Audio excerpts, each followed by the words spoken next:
was 1998. I was newly married when I abandoned my husband and traveled halfway across the world to the Comores, a tiny archipelago in the Indian Ocean between Madagascar and Mozambique. A few days later, I was crammed into the back of a bush taxi between mamas on their way back from the market and men on their way to the mosque, and bunches of bananas and fish and live chickens. The young man sitting next to me introduced himself as Ahmed. He told me that his sister, Fatima, was getting married the next week, and he invited me to her Gras Mariage. The following Saturday, swathed in a red and white printed shiromani, I made my way to Ahmed's village. I knew that the Gras Mariage was one of the cornerstones of Comoran culture, a 5-day celebration for which they saved for decades. And then he took me to the dance floor, where men in smart white suits were swaying with their sticks. It couldn't have been more different from my wedding, where I was the one wearing white when I said my vows according to prescribed tradition in an ancient English abbey. And then Ahmed took me to meet Fatima. She's the one wearing red with slightly less paint on her face. I always think that paint looks as though they've been dipped headfirst into a pot of custard. Fatima was sitting, waiting in a half-built house to process around the village behind the bridal jewelry. Later that night, a Comoran friend had told me she would consummate her marriage in the marital bed to a man she'd only just met, and under the bed, his grandmother would be hiding in order to make sure that things went off as planned. Imagine. Our meeting was a little awkward at first. We exchanged a few polite words in French. But then something happened. We started smiling. And our differences, and the differences between our weddings, dissolved, to leave the feelings that all brides share on the eve of matrimony: excitement, mixed with trepidation, and the realization that nothing will ever be the same again.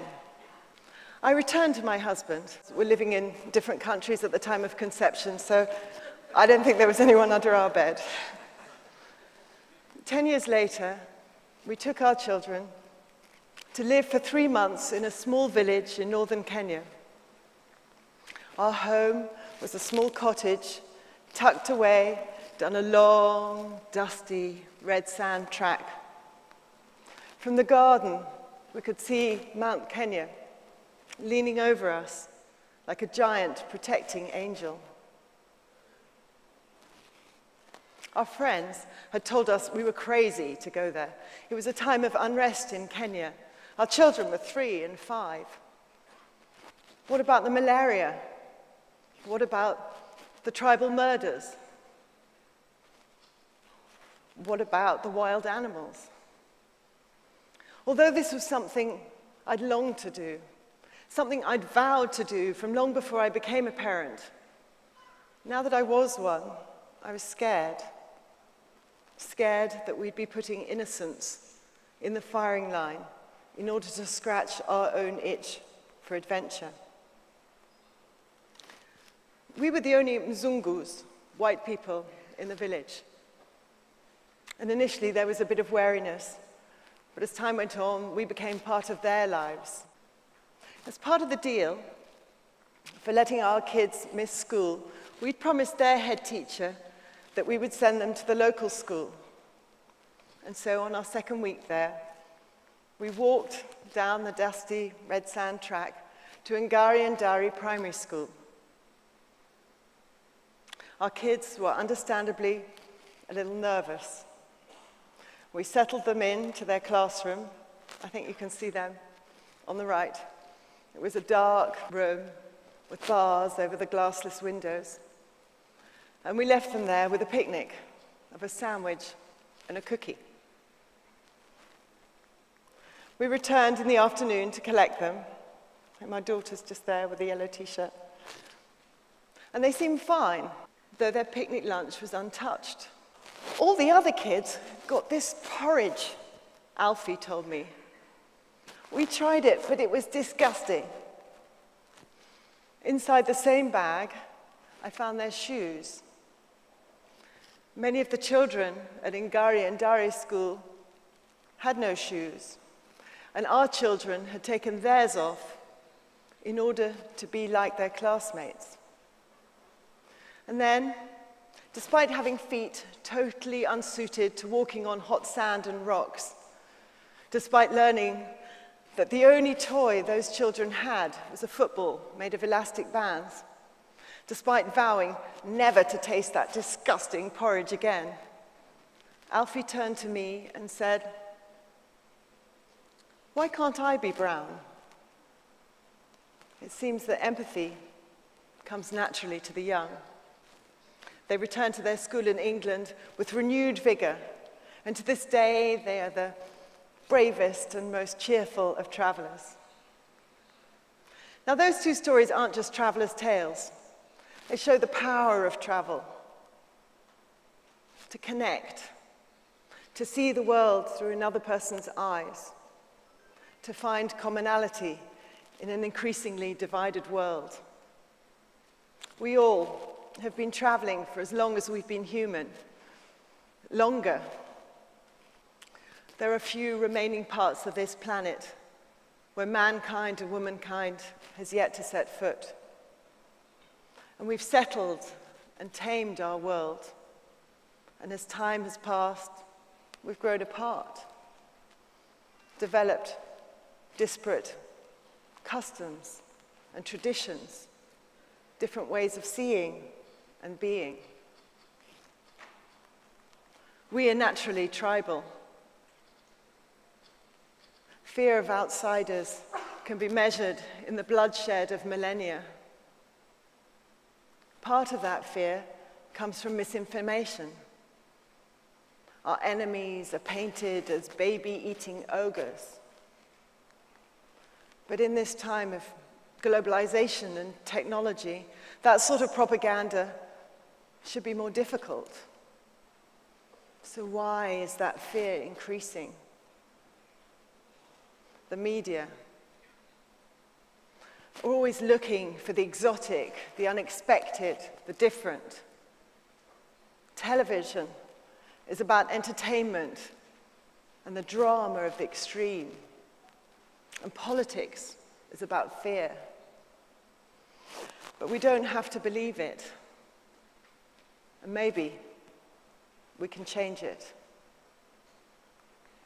I am a traveler. That's what and who I am. I first packed my bag when I left school, but I think it started much earlier. Growing up, I longed to have roots in England, to have cousins and hand-me-downs. And perhaps that's why I took off in the first place, to find the place where I belonged. But I soon discovered that I felt most at home when I was away from home. I'd get off that plane or train or out of that bus, I'd take a deep breath. Air smells different, has a different weight and texture wherever you are. And my senses would burst into life. When you're away from what's familiar, you're snapped into a heightened reality. You can't take anything for granted. You have to react to the stimuli surrounding you, the sights and the smells and the sounds. But more importantly than that, you have to plug into the thoughts and actions of the people who live there. You have to learn to think and act like a native. And you have to talk to them. Growing up, I was taught never to talk to strangers, especially when they offered sweets. And to be honest, it wasn't that difficult. I'm an outsider, a natural introvert. But when I'm traveling, nobody knows that. And I have no option but to talk to strangers. Strangers, foreigners. It's the same word in French, étranger. And to them, I am the étrangère. And I've brought that habit home. Traveling has changed the way I see and interact with people.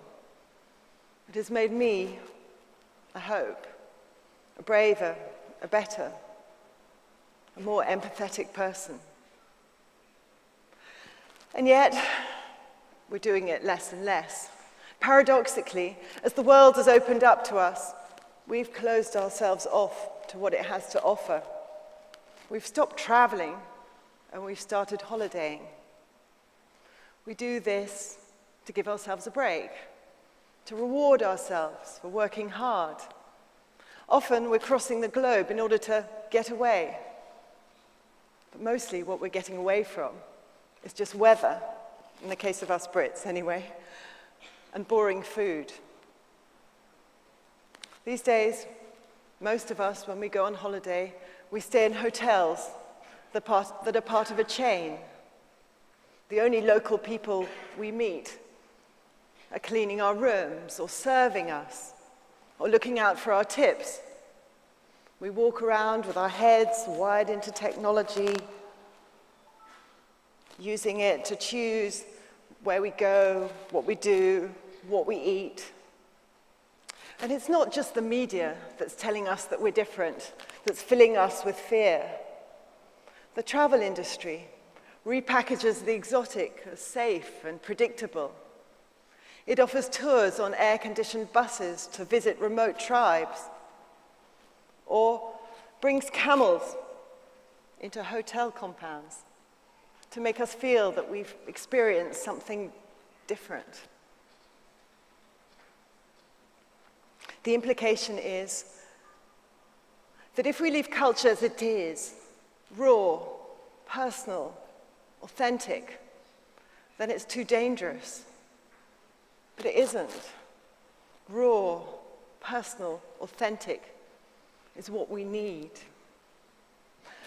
And what's going to happen next? Are we going to travel at all? Or will we just plug our phones into our headsets and take virtual reality trips to wherever we want to go in the world? It's happening already. These are the virtual reality pods of one well-known hotel chain. Will future travel be about simulation? I hope not. Think instead of a world where there are no hotels, no cruise ships, no holiday villas. And instead, every home in every country is a guest house. It's beginning to happen already with Airbnb and couch surfing. But what if everybody had the opportunity to go where they wanted, regardless of visas and borders and income? What if it were mandatory? Instead of national service, we could have international travel service. Think about it. Every year, or every couple of years, we'd find ourselves sitting down to eat with people from very different places and languages, cultures, and traditions. As I found with Fatima, and as my children found with their shoeless Kenyan classmates, there is much more that unites us than separates us. Under the skin, however different it might be on the surface, our blood is chemically almost identical. So imagine a world full of travelers, real travelers. You could come to our homes, and we could go to yours to understand your world, what you're thinking, what you're dreaming. Coming here to Iran is the fulfillment of one of my dreams. So thank you for the opportunity. You'll always be welcome in my house.